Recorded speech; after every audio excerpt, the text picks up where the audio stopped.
सभी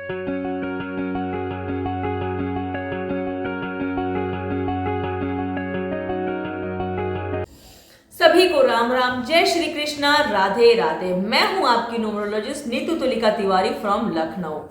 आप लोगों को मैं तहे दिल से धन्यवाद देना चाहती हूं कि आप लोगों ने मेरे काला जादू वाले वीडियो को बहुत पसंद किया। और सच में काला जादू होता है। मैंने आपको विधिवत तरीके से बताया, एक एक जादू के बारे में बताया कि कैसे कैसे ये जादू होता है, उसके क्या क्या लक्षण होते हैं और इससे बचने के क्या क्या उपाय हैं।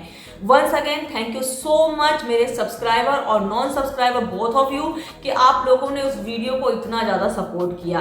मैं बहुत छोटी यूट्यूबर हूँ, लेकिन उतने से भी मैं बहुत खुश हूँ कि एटलीस्ट मेरे सब्सक्राइबर मेरा सपोर्ट कर रहे हैं। और जो नॉन सब्सक्राइबर जो मेरे वीडियोस को देख रहे हैं, पसंद कर रहे हैं, तो प्लीज़ जाएं। अगर आपको वीडियो अच्छा लगता है तो चैनल को जाकर सब्सक्राइब करें और कोशिश करूँगी मैं आपके लिए भविष्य में अच्छे अच्छे वीडियोज़ बना के प्रस्तुत करते रहूँ। तो आज हम इस टॉपिक को यहाँ खत्म करके, काले जादू वाले टॉपिक को खत्म कर रहे हैं। एक नए टॉपिक पे बात करेंगे कि आपको घर को कैसे शुद्ध करना है। अपने घर को साफ करना ये बहुत बड़ा इंपॉर्टेंट काम है। हर समय कोई पूजा पाठ कराने के लिए पंडितों को तो बुला नहीं सकता, अपने घर में हवन कुंड करा नहीं सकता, क्योंकि आज की डेट ऐसी है, आज का दौर ऐसा है, आज का समय ऐसा है कि दौड़ भाग की जिंदगी में सब नौकरी पे जाते हैं, काम के सिलसिले में कोई घर को समय नहीं दे पाता है। तो थोड़े से छोटे छोटे रेमेडीज करके हम अपने घर का शुद्धिकरण कैसे कर सकते हैं, इस वीडियो के थ्रू हम जानेंगे। और कोई बड़ा सा टोटका नहीं है, कोई बहुत बड़ा खर्चा नहीं है कि बहुत ज्यादा पैसा लगेगा। सिंपल छोटे छोटे तरीकों से आप अपने घर का शुद्धिकरण कर सकते हैं। तो मैं आपको बताऊंगी कैसे करना है, बिल्कुल बिना घबराए, बिल्कुल बिना टेंशन लें।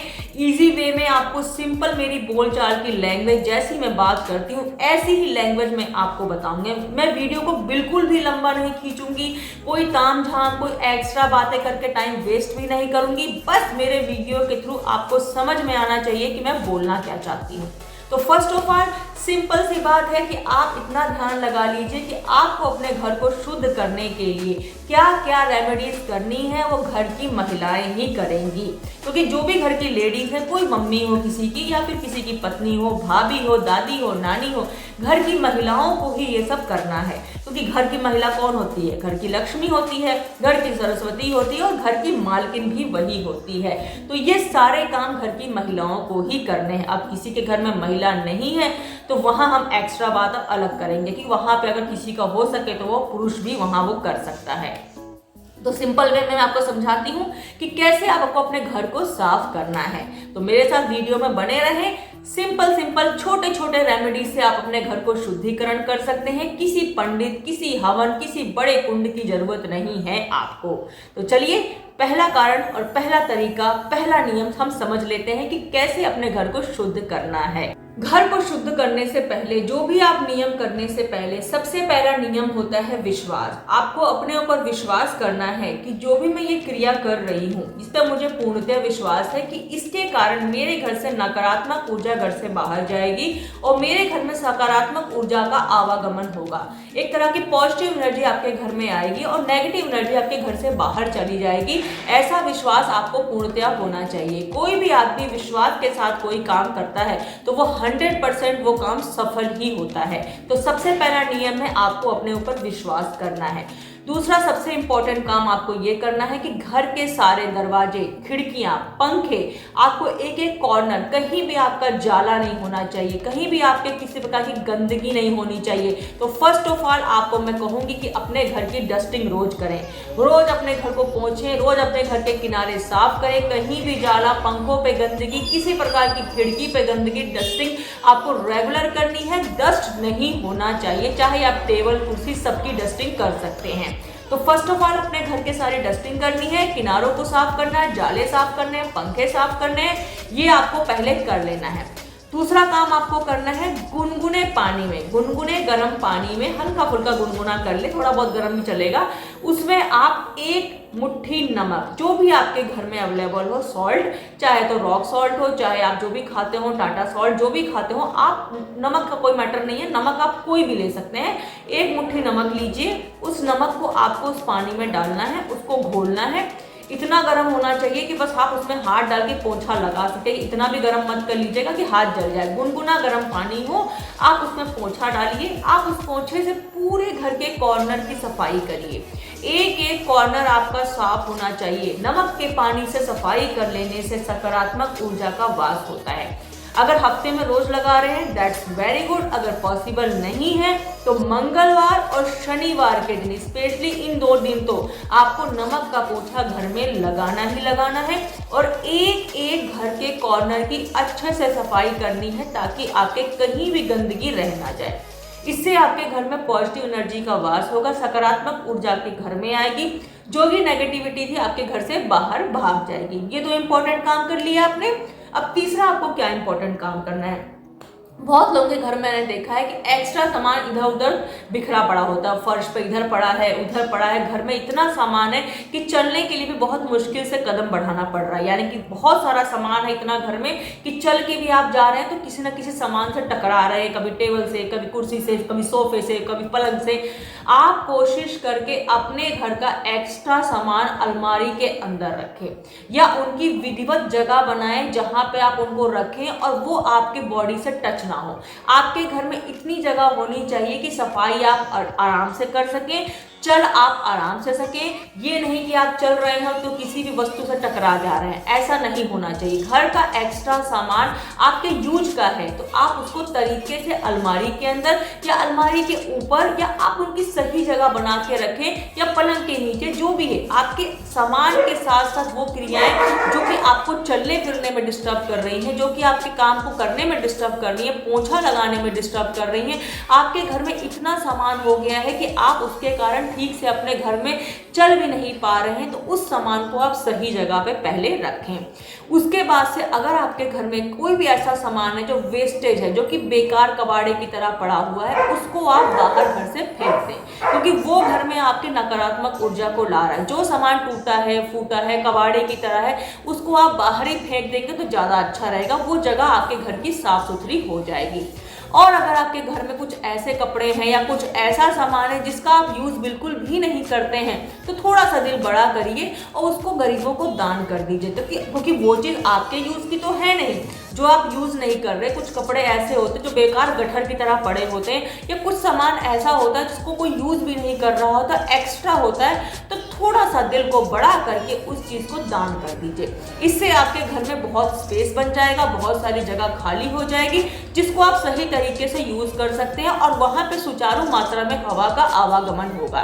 तो इतना आप समझ गए। इन सब क्रियाओं के बाद से आपको एक इम्पॉर्टेंट क्रिया हर हफ्ते में करनी है, मंगलवार, शनिवार या संडे, जो भी आपको दिन इसमें से सही लगे, सुटेबल लगे, उस दिन आप ये क्रिया कर सकते हैं। मोस्टली लोगों को सैटरडे के दिन ये क्रिया करनी चाहिए, क्योंकि काफ़ी लोग कामकाजी होते हैं जिनके लिए सैटरडे सबसे अच्छा दिन होता है। छोटे मोटे सामान की ज़रूरत होती है, वो आपको ईजिली मार्केट में अवेलेबल हो जाएगा। तो आपको क्या क्या सामग्री लानी है वो आप नोट कर लीजिए। आपको इस प्रकार का मिट्टी का एक पात्र लेना है ताकि आपका हाथ ना जले, क्योंकि आपको हवन सामग्री इसमें जलानी है। दूसरा आपको इंपॉर्टेंट चीज चाहिए, गाय का गोबर। अब जिनके घर में गाय पली हो, चाहे गाय सफेद हो, लाल हो, काली हो, उससे मतलब नहीं है। गाय का गोबर सबसे शुद्ध होता है। आपको गाय का उपला कहते हैं, कई जगह पे गाय का कंडा कहते हैं। आपको गाय का गोबर सूखा हुआ लेकर आना है और उसको इसी पात्र में छोटा छोटा तोड़ देना है, क्योंकि ये इजिली जल जाएगा। अब आपको तीसरी सामग्री लेनी है, नमक। अब नमक आपके पास गली वाला हो या जो भी रॉक सॉल्ट हो या जो भी आप सॉल्ट खाते हो, उसमें कोई मतलब नहीं, नमक नमक ही होता है। आपको एक मुट्ठी नमक लेना है, उसको भी इस पात्र के कंडे के ऊपर छिड़क देना है। चौथी आपको इम्पोर्टेंट चीज लेनी है, 7 लौंग फूल वाले, बिना टूटे बिना खंडित, वो भी आपको इसके अंदर डालने हैं। इसके बाद से आपको लेना है 7 इलायची, वो भी आपको इसके अंदर डालना है। एक तेज पत्ता, कहीं से कटा पटा नहीं होना चाहिए, बिल्कुल शुद्ध होना चाहिए, वो भी आपको इसके अंदर डालना है। एक दालचीनी का टुकड़ा, वो आपको इसके अंदर डालना है। 11 टुकड़े आपको कपूर के डालने हैं। इसके साथ में आपको गुगुर लोहवान, आप इजिली आपको किसी पंसारी की दुकान से मिल जाएगा गुगुर लोहवान, या फिर आपको इस प्रकार से एक रेडीमेड आपको एक तरह से धूपबत्ती की तरह मिल जाता है, ये आप इसको डाल सकते हैं इसके साथ में। इसको विधिवत पूरा जलाना है शाम के समय, संध्या आरती के बाद। आपको इसको विधिवत जलाना है और अपने घर के एक एक कॉर्नर में इस धुएं को दिखाना है। अगर आपके घर में नेगेटिव एनर्जी होगी तो आपके घर में चट चट की ध्वनि सुनाई देगी, यानी कि कुछ अंगारे चट चट करके आवाज करेंगे। तो आपको समझ जाना है कि आपके घर के उस कॉर्नर में नेगेटिव एनर्जी सच में है और आपको पूरी धुआं आपको वहीं पे वारनी है, जहां भी आपको लग रहा है कि जहां ध्वनि कर रहा है। हालांकि हो सकता है कि नमक के पोंछे के बाद से ऐसा ना हो, लेकिन अगर फिर भी आपको ऐसी ध्वनि सुनाई दे रही है तो पूरे धुएं का वातावरण आपको उस तरफ ही करना है। पूरे घर में इस धुएं को वार देना है, यानी कि घुमा देना है पूरे घर में। शुद्ध करने के बाद से इसको जाकर के आपको बाहर इसको रख देना है। जो भी आपका गैलरी हो या घर के द्वार हो या जो भी छत पे आप रहते हो, तो खुली जगह पे आपको इसको पूरा वार के बाहर निकाल देना है, ताकि आपके घर की नेगेटिव एनर्जी बाहर चली गई। और उसके बाद से आपको पीछे मुड़ के नहीं देखना है, उस पात्र को आप वहीं छोड़ देंगे और आप बिना देखे जब आप रख रहे होंगे तो आप इधर उधर देखकर मुड़ जाइएगा पीछे की तरफ, आपको उसको नहीं देखना है। क्योंकि ऐसा करने से जो नेगेटिव एनर्जी आपने घर से निकाल के बाहर करी वो आपके अंदर फिर से प्रवेश कर जाएगी। तो आपको इतना ध्यान देना है। आई थिंक मैंने आपको सिंपल भाषा में समझाया है। ये सिंपल रेमेडीज है, इसमें कोई बड़ा खर्चा नहीं है, कोई बड़ा टोटका नहीं है। सिंपल एक सात्विक तरीके से अपने घर को शुद्ध किया जा रहा है और हर किसी को अपने घर को शुद्ध करने का ये नियम पता होना ही चाहिए। हमारी दादी और नानी अपने घर को ऐसे ही शुद्ध किया करती थी, लेकिन आजकल के भागदौड़ की जिंदगी में किसी से इतना पॉसिबल नहीं हो पाता है। तो जो भी ये नियम मैंने बताए हैं ये बिल्कुल सिंपल हैं और सस्ते हैं, कोई इसमें बड़ा खर्चा नहीं है। किसी पंडित की हमको जरूरत नहीं है कि हमें किसी पंडित को बुला के ही हवन कुंड करना है। नियम तरीके से आपको हफ्ते में 2-2 बार दिन तक ये काम कर लेना है और एक बार ये हवन सामग्री ला करके अपने घर को शुद्ध कर लेना है। अब मंगलवार, सैटरडे या संडे, इन 3 दिनों में से जो भी आपको दिन सुटेबल हो उस दिन आप ये क्रिया कर सकते हैं। तो मैंने बिल्कुल सिंपल भाषा में आपको ये नियम बताए। आई होप आपको समझ में आए होंगे।